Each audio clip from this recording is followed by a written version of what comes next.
Bernie Sanders speaking at a campaign event in California. Big stock photo. Amazon CEO Jeff Bezos' ownership of The Washington Post is uniting two ideologically opposed politicians frustrated with the newspaper's media coverage of them.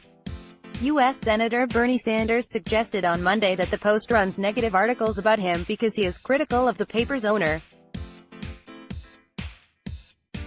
"Anybody here know how much Amazon paid in taxes last year?" Sanders said at a campaign event in New Hampshire, according to the Huffington Post and other coverage. "See, I talk about that all of the time. And then I wonder why the Washington Post doesn't write particularly good articles about me.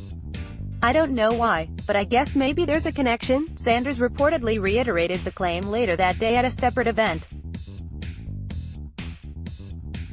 It's a frequent refrain of President Donald Trump, who has accused The Washington Post as operating as a lobbying arm for Amazon dozens of times.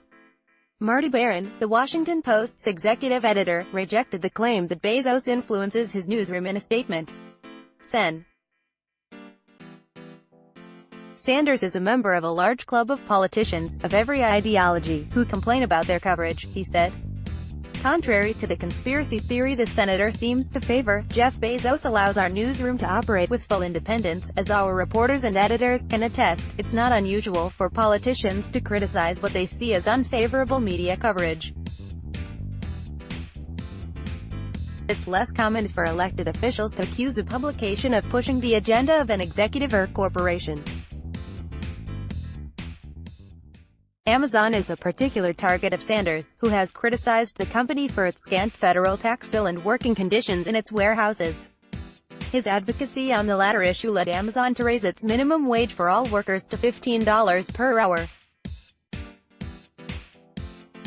Sanders' frustration with the media dates back to his 2016 campaign, in which he claimed infrequent coverage made it more difficult for him to compete with Hillary Clinton.